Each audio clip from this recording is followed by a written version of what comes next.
Skill 20, Isosceles and Equilateral Triangles. For number 1A, we want to complete the statement and then explain why the statement is true. So for A, we have segment VT is congruent to what? So we're looking for a segment that segment VT right here is congruent to.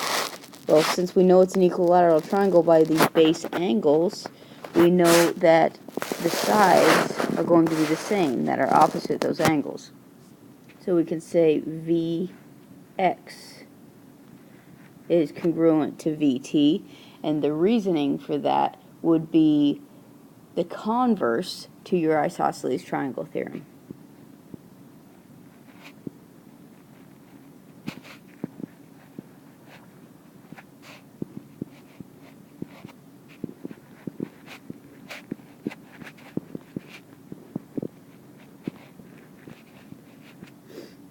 So that's your reasoning. For number 2A, what we're trying to solve is in the triangle JKL with a base of JL, we're going to find the given value. If the measure of angle L equals 58, then the measure of angle LKJ equals what? Okay, so what we're looking for, or what we first know, is the measure of angle L. That is 58. And what we want to know is LKJ, which is this angle right here. Okay, so if I use my triangle angle sum theorem and the idea that this is an isosceles triangle,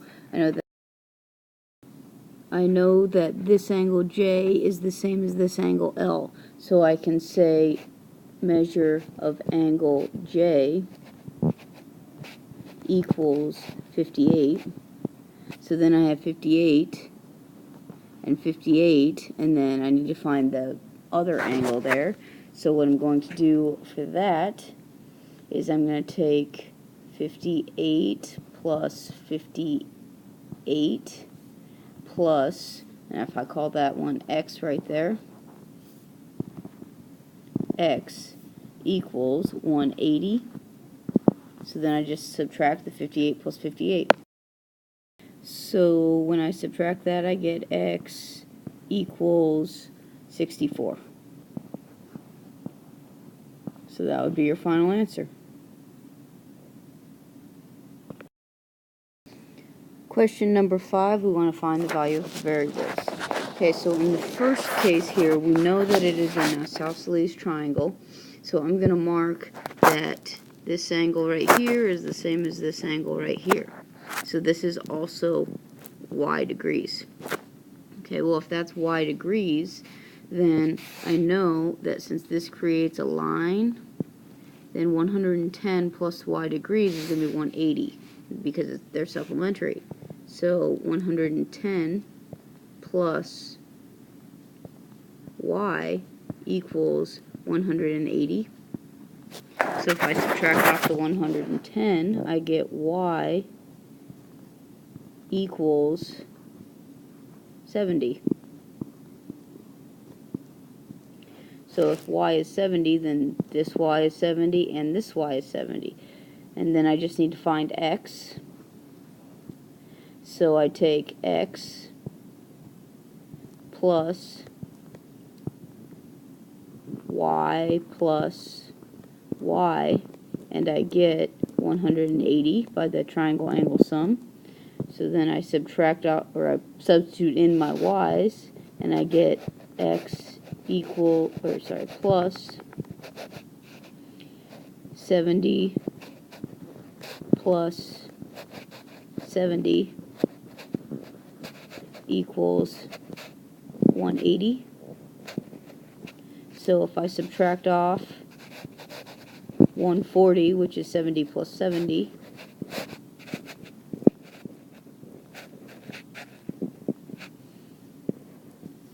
then what I get is x equals 40. So that would be your final answers. For number 10, we're going to begin with triangle PRQ, and with angle P being congruent to angle Q as marked in the picture. Okay, so we're going to draw the bisector of angle PRQ. Well, this bisector is this line right here. Okay, so that line we would name RS. And so now we're going to prove something about it. So given angle P is congruent to angle Q and RS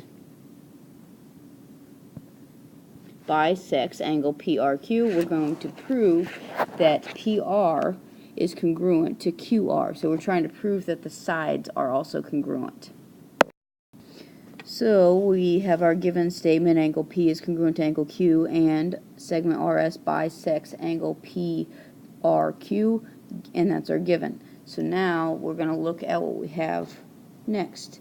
Well, we actually already marked something else that can be helpful. We marked this RS here, and if we're looking at two separate triangles, then there you go. You have RS is congruent to RS by the reflexive property. So that's what I'm going to say now. So I have RS is congruent to RS by the reflexive property for step 2. Next, I can note that RS is a bisector of PRQ. So that means that these two angles here have to be the same. So I have PRS is the same as QRS. That gives me angle PRS is congruent to angle QRS by the definition of angle bisector. Okay, so now if I look at the information that I'm given, I have this angle, and this side congruent to angle, side of the other one. So that means by angle, side, those two triangles are congruent. So I'm going to say triangle PRS is congruent to triangle QRS, and that's by angle, side theorem. Okay, and now the last step is to say that the sides, the corresponding sides, are congruent. So what I want to say is that this side right here is the same as this side right here. Well, they are corresponding parts, so that means they have to be congruent. So my final step is to say that segment PR is congruent to segment QR by CP/CT, corresponding parts of congruent triangles. So those are your notes over isosceles and equilateral triangles. Summarize your notes, finish the rest of these practice problems, and then you should be ready for your quiz over this material.